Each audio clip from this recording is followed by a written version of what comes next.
So without further ado, Mike, I'm going to go ahead and just turn it over to you to kick off our presentation. Thanks again for agreeing to present to us today. Well, thank you, Kathleen, and thanks to everybody for joining in. It's always an honor and a privilege to be able to present and share the work that we've been doing here on the reservation with others, and hopefully we can build a relationship and share information with other agencies and within our own divisions and departments. When I seen the title of the webinar thing, Scaling Up, I was thinking about my skin always dries out during the winter, so maybe it's about using hand lotion. Is that what this is about? I don't know. That was a joke. Not quite. I didn't know what scaling up was. So thank you, everyone. And I'd like to start out by saying, sending out a thank you for everyone that participated and helped us develop our climate change strategic plan. In 2012, we received some funding from the Kresge Foundation through the University of Montana and from the GNLCC, the Great Northern Landscape Conservation Cooperative, to work on a climate plan. I really had no idea. I had heard about climate change prior to that. I've been in this position for about 5 years, worked for the tribe for about 30, I'm going on 33 years in different capacities, but really never really got into climate change, any kind of that science or anything like that prior to when I was asked by Clayton, Matt, and Rich Jansen to coordinate the effort to develop a plan. And we started in the fall of 2012, around September. And as you can see from the cover page, we finished in about, it took us about a year. So finished up in about the fall of 2013. So the first thing I did was to pull together a planning team that was comprised of mostly interdepartmental personnel that I've worked with over the years, and our initial team was probably about 10 people. And then once we did that, we met with the department heads and asked them to allow us to utilize their staff members. I asked them to send at least 1 or 2 staff people to participate in this effort. And this is, we did hire a technical writer to help us out with the writing portion of it. Did a great job. And we felt that this was an early step towards addressing the impacts of climate change here on the reservation. And the reason why we did it was to improve the tribal community and its land's resiliency, initiate the development of collectively beneficial impact mitigation and adaptation solutions. One of the things I've learned over the past, 3 years working in climate change now is like this really was basically the easy part of the whole climate change planning effort. Putting a plan together, identifying the problems, and trying to identify the solutions was basically an easy part. But when you start looking at implementation of the plan, then it becomes more complicated and difficult. So right from the beginning, the discussions that we had with the team, we felt it was very, very, very important that we include traditional knowledge from our elders. And this little quote right here, indigenous people of the world have a special moral stature on the issue of climate change and may have a special role to play in coming together to advocate for action. I've heard this from more than just our elders. I've worked over the past few years with different tribes throughout the United States and Canada, and I've heard the elders of those tribes say basically the same thing, that it's our responsibility to share the information and knowledge that we have to help others to understand the relationship that we have with Mother Earth, and that we need to basically rebuild that relationship and that sacred circle.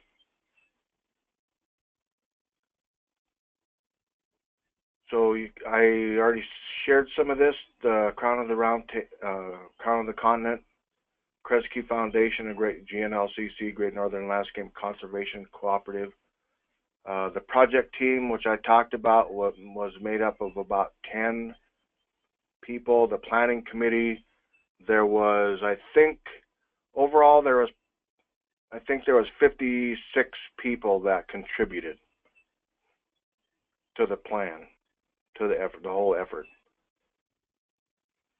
Here's a picture of where the reservation sits. It's northwest Montana, just south. Glacier Park is basically straight north of us, probably a couple hours. And these are the counties. These counties are part of them are on the reservation. Highway 93 basically goes right through the middle of the reservation, north and south.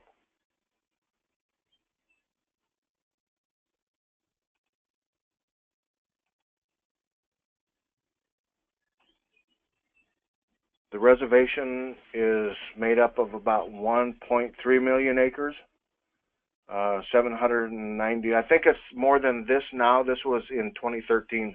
So the tribes really have a pretty robust land buyback program that the tribal council operates, and we continually strive to paint the picture green again, or paint the map green again. Most of the yellow is fee land, non-Indian owned on the reservation, and most of the green is, or all of the green is tribal. The purple in the center is bison range, the national bison range, and the other purple areas are refuges, bird refuges, Nine Pipe Reservoir, and Kicking Horse. We have, I think, the first wilderness area in the United States. Can you see my pointer on your screen, Kat? Oh, maybe you're. You know, I don't think we can, Mike. Oh, actually, yep. Yes, we can. Yep. Can you see it? So this is the wilderness area that we set aside. I think we're the first tribe in the United States to set it aside as wilderness area. This on the south eastern side of the end of the reservation is a primitive area where we allow tribal members only. This on the northwest corner of the reservation is the same thing. It's a primitive area for tribal member use only. Flathead Lake, the largest natural freshwater lake west of the Mississippi. The tribes manage the south half of this lake. Oops. A little bit about our government. We have a 10-member tribal council. Those are the districts that those people represent, and the tribe employs around between 1,400 and 1,500 people, and that's tribal and non. So this is basically the same, I mean, the kind of the same comment that was made earlier by the Salish Ponderay Culture Committee.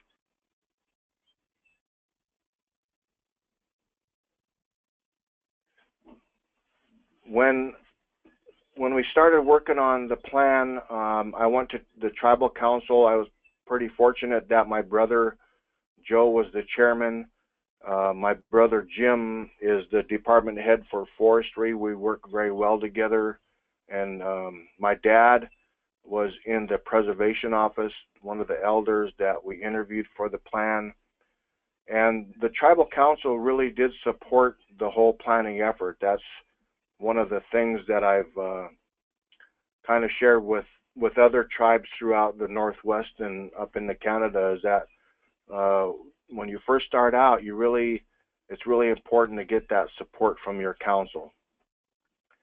Even so, I mean, some of those guys really, you know, they were kind of some of the naysayers or whatever. You almost had to convince them, and I did invite them. They came to some of my meetings, and after a while, you know, started to understand more. So really important to educate and share information, and that the inclusion of traditional ecological knowledge is one of the main, really the strength of our plan, I think. If it wasn't for the elders and the information that they shared with us, it would be real difficult.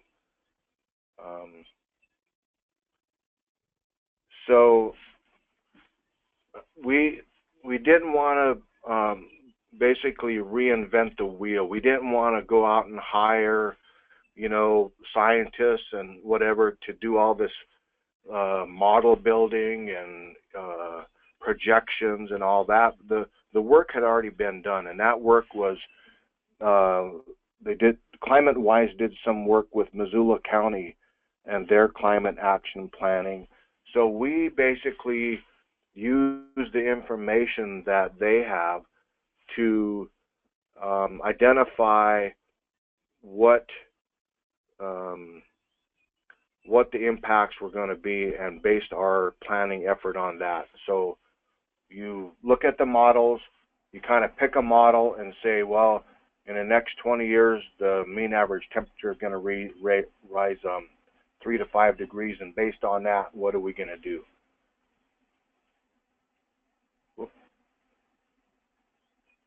And through those interviews and visits with the elders, and not recently, but over the many years that we've had elders committees and elders and visited with our elders, we knew that the resources that we rely on were being very much impacted. And that goes clear back to, oh my gosh, I recently read a book called Little Coyote, and that basically starts just after Lewis and Clark ran into the flatheads or the Salish, Bitterroot Salish down by Hamilton back in the early 1800s. So they've been talking about, you know, the impacts for a long, long time.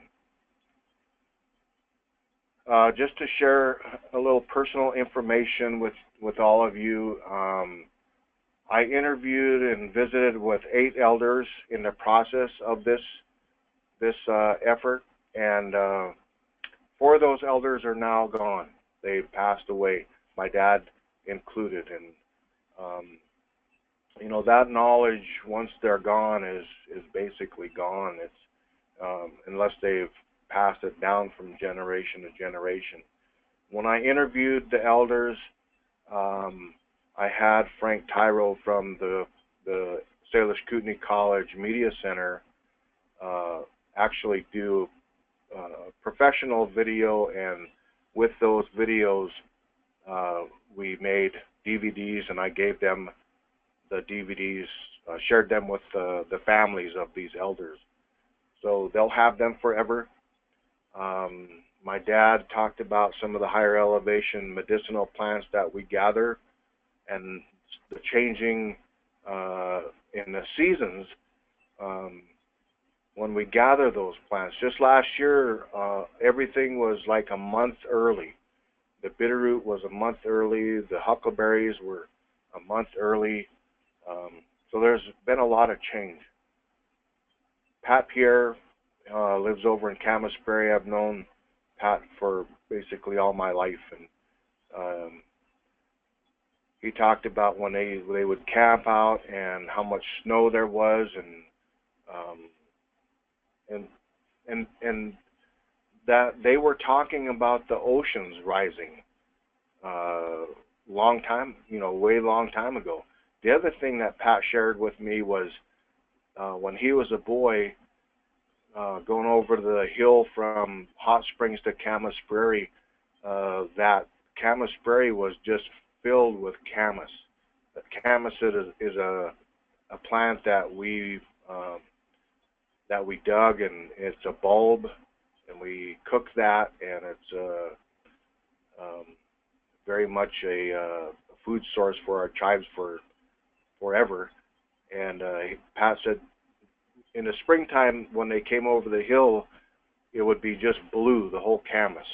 So Camas Prairie is probably 20 miles across and 30 miles long, so you can imagine how beautiful that would be and how much Camas there would be out there. Right now, these days, there's hardly any. There's just pockets of Camas here and there.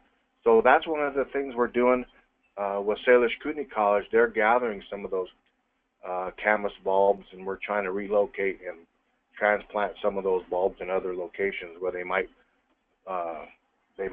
thrive, they might survive.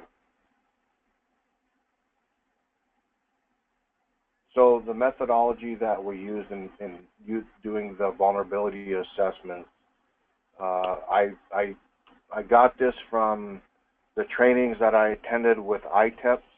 ITEP is the Institute for Tribal Environmental Professionals, and over, since 2012, I think it was that spring that I attended the first one in Oneida, Wisconsin. The Oneida tribe sponsored that one, and then right after that, a few months, we sponsored a training here.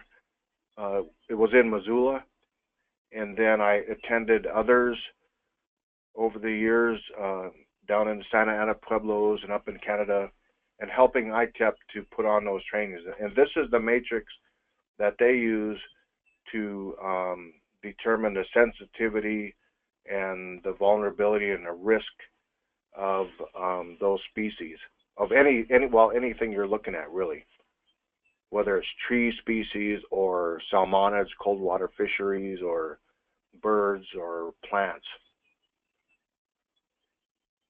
These are the planning sectors that we identified during the process. So each one of these, we went through and did the vulnerability assessment. We developed surveys that we sent out to these programs. The program people had them fill out the surveys and identify the priorities and the vulnerabilities and what we need to do in the short term or near term and in the long term. Before I forget, I want to let you guys know that there is a link, and we just updated the plan last year in 2016. There's a link where you can actually look at it. It's cskt.org, and if you look up in the upper, I think there's a bar, like a toolbar up in the top that says Natural Resource Department. Click on that, and in that front page there's a documents little folder thing that has the climate plan right there in the front, like right in the middle. So these 9 sectors we continue to work on. That's basically what the next steps are. We work on implementation plans for each one of those sectors. And when I went to council at the very beginning, I told them that this absolutely needs to be a living document.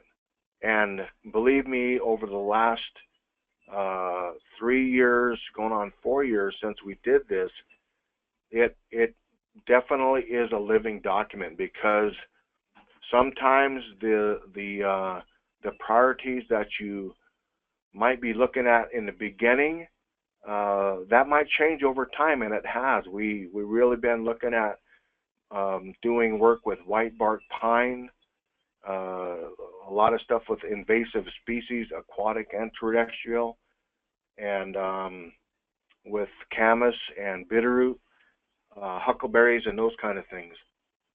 So it is a living document, and we continue to work towards more research with the traditional knowledge and gathering as much evidence, information as we can. We meet on a monthly basis. The Climate Change Advisory Committee meets monthly, and we continue to work on this.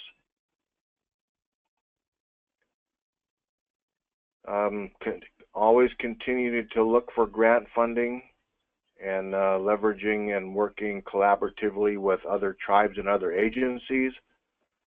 Very much appreciate all the work that the other agencies, the Wilderness Society, the National Park Service, Fish and Wildlife Service, and others that have joined us in our efforts with the Climate Change Advisory Committee.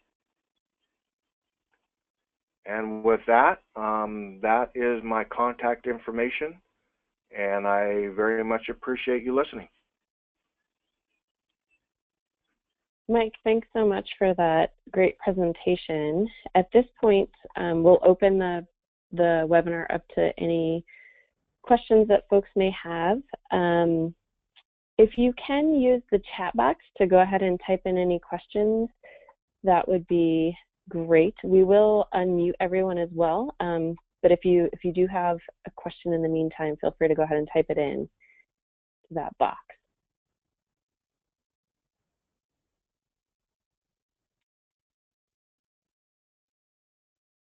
Mike, I did receive a couple of questions prior to the presentation. There were a few people who were unable to attend. One question is, I think it's a little bit more specific, and I can send these to you offline, but this person was looking for any updates on the Mission Mountains Tribal Wilderness Management Plan. I don't know if you're familiar with that, or the similarly the Buffer Zone Management Plan.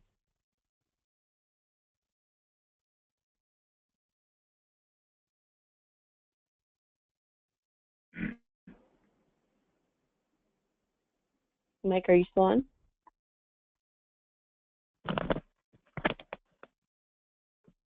Direct. Mike, are you still on? Yeah, can you hear me? Yep, I can hear you now. Perfect. So did you hear what I said? Nope, we couldn't hear what you said. If you could say it again, that'd be great. I think that's one of the documents that we're that we're working on updating. So I would, if whoever was interested in that, just email me, and I will send them as soon as we are done or updated. I can send it to you directly. Perfect. That sounds good. And I think I have unmuted everyone that called in using the audio pin. So if anyone has any other questions, you should be able to speak up now, and we should be able to hear you.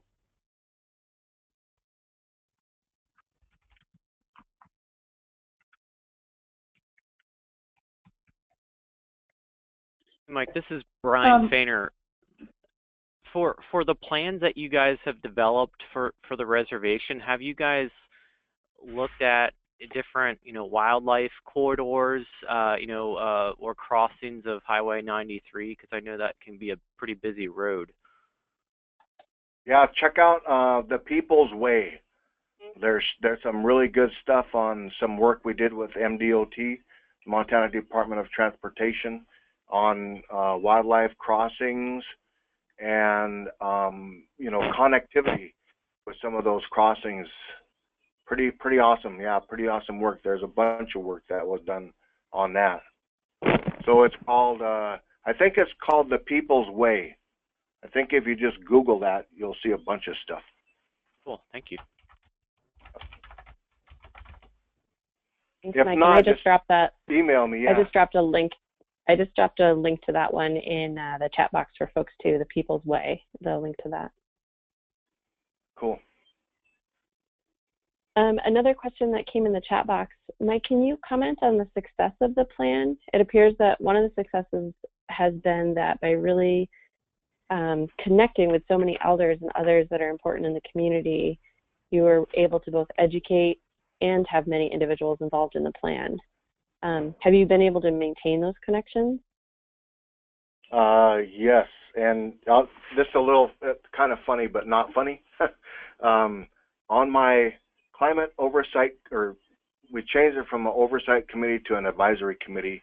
I had, like if I invite you to the meeting and you come, I tell people that once you're on the committee, you're on for life, so you're never off. Just because I want to share information, like I said earlier, it's like, you know, sharing that information with each other, whatever it is, and providing updates of what we've been doing. So I had all these people on my list to send out emails and information to, and it got to be over 50. And then our IT department said, well, you can't have more than 50 people on your list. So I'm probably going to have to develop 2 lists. But yeah, I really think that through this effort, and like I said, I've worked for the tribe for quite a few years, and I think this effort with this climate change planning and continuing with our meetings is the most diverse and the most attended, and you know, I'm just grateful for, you know, everybody that is involved, and it continues to help us and guide us through the, you know, I call it a survival plan myself. You know, it's what are we going to do in the future based on what we know now.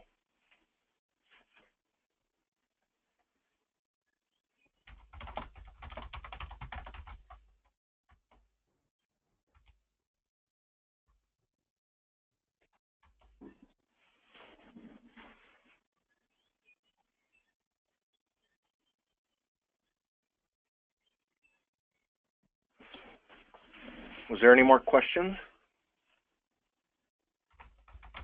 Hi, can you hear me? I can. So I had one that I tried to send in over chat. It doesn't look like that was very successful. But I was curious, when you conducted the interviews with the elders, did you do most of those in English or in the local tribal language? And how do you feel, you know, what was the difference in that, and how you feel how successful that was based on the language you worked in? We did both. Some of the elders just spoke the language, so we had to, well, after we got done with the interviews, we had to, what's the word? You have to transcribe those interviews.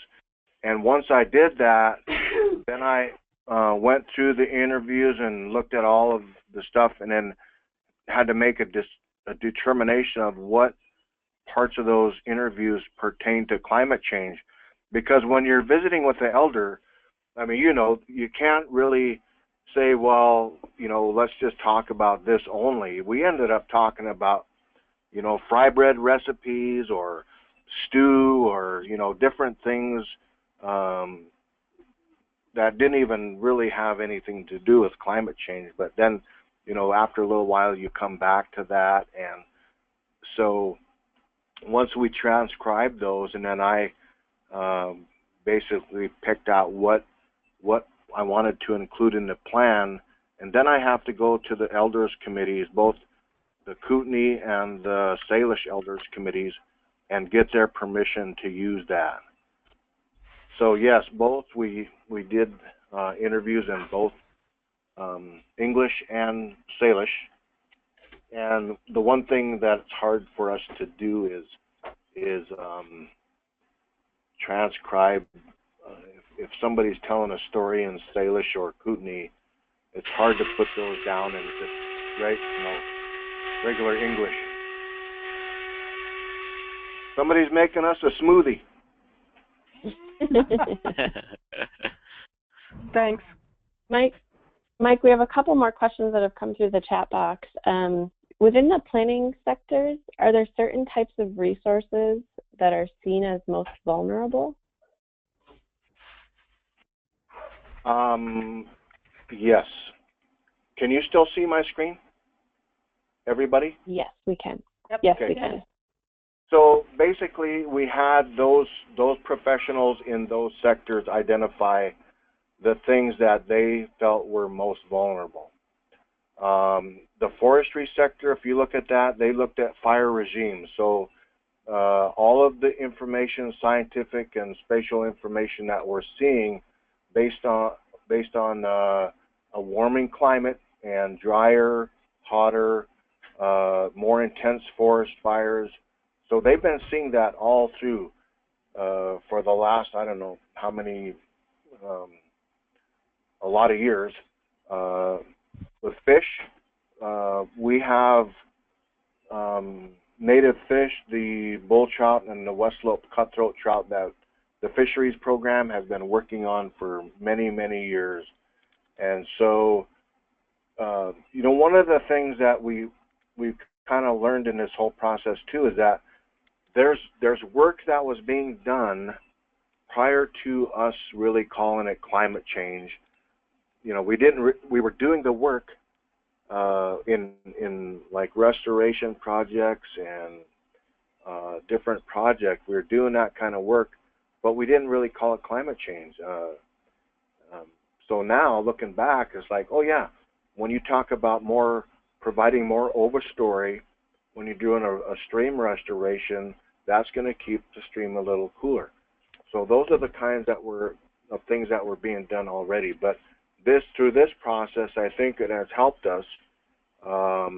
Number one, when you identify those things that are most vulnerable and say, well, these are the things we need to do right now and through the next 5 years, or can we wait for a little while to start, working on that? So yeah, that whole process has really helped us. I don't know if I answered. Another question in the chat box. Mike, you had mentioned that cultural resources are being lost. This person's asking for some examples of those. Get your fingerprint appointment? Not yet. What's that? The question was that in your presentation you had mentioned that cultural resources are being lost, and this person was asking for you to elaborate on some of the examples of the resources that are being lost. Well, with the 4 out of the 8 elders passing on just in this last couple of years, that's, a major resource right there. And the knowledge that goes with them. Some of those elders are the elders that know most about the plants, high elevation plants, or some of the prairie plants, or some of the medicinal, or those kind of plants. So when that happens, we lose that knowledge and that the resource that they carry, with them in their heart and their minds.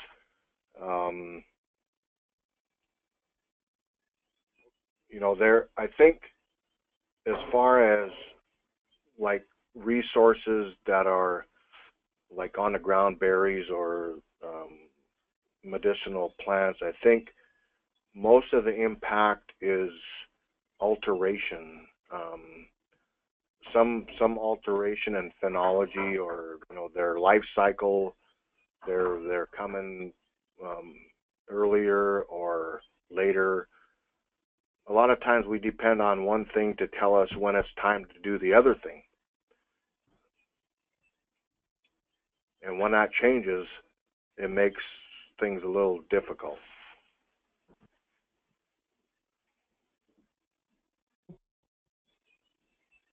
Well said. I think we just have one last comment / question. Mike, last year you were honored by the White House. You were recognized as a White House champion of change for climate equity. And somebody asked if you could just share a little bit about that and maybe just share what that was like to be honored and what that means exactly. Well, I don't know. It's hard for me to do that. I shared there at the White House. I said I don't do what I do for recognition. You know, it's just trying to help each other out.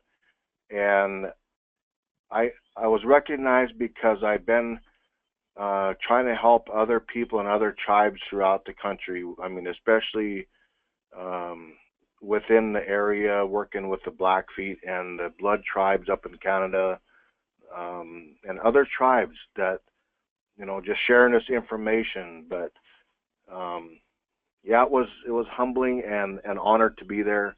I was kind of bummed out because I didn't get to play golf with Barack Obama, but you know, we did get the bowl down in the basement.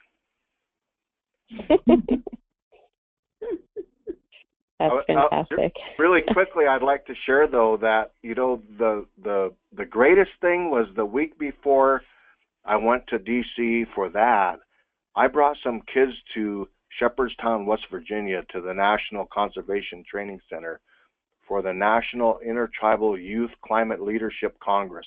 We spent a week there, and we went into DC the last day and a half, and that was absolutely, you know, awesome. There was like 87 kids from throughout the United States and Canada, Alaska, and Hawaii at that workshop, and that was really cool because one of the kids was my daughter, and the other one was my niece, and 3 other kids from another community. So I brought 5 kids over to that, and I really hope that, you know, they get the funding to do that again, because I think it was very powerful and awesome. That's fantastic, Mike. I know we have one last comment. Janet, did you want to say something before we head out? Yeah, thanks. I just wanted to thank you, Mike. And I think, you know, one of the things that's really instructional for those of us, most of us, I think, on the call that are in the NPS is, you know, the NPS has historically had a very kind of distinct dichotomy between natural and cultural resources, and that's a dichotomy that's, you know, very artificial, probably from the tribal perspective, since those resources overlap so much. And I think, you know, the way you spoke about cultural resources and then talked about resources like plants or berries that in Park Service lingo would probably be natural resources, but really are given their cultural component by people who have, you know, used those resources. I think that's just really important for us to continue to pay attention to, because sometimes our planning documents don't integrate that so well, and the kind of work, you know, you're doing with and for the tribe is able to do that much cleaner. And I just think that's a lesson we can take from your presentation. So thank you. Yeah, thank you, because, you know, to me it's working together, and, you know, that's something we've been trying to do for a while. I also helped develop some guidelines for considering traditional ecological knowledge in climate change planning. I don't know if anybody might be interested in that, but that's what it's about, working together and trying to understand and share. Well, certainly on behalf of the Scaling Up team, thank you so much, Mike, for your time today and for sharing this excellent presentation with us. I will say that, again, the webinar was recorded, so we'll have it available on those 2 sites that I've already mentioned and have plugged into the chat. So if you know someone who has missed it, feel free to just pass that link along to them. And if you're interested, we do host these webinars monthly, so you can join us for our next Scaling Up webinar, which is on February 15th, where we'll be featuring the Civil War Trust. So thank you to everyone again for joining us, and we'll talk to you soon. Thank you.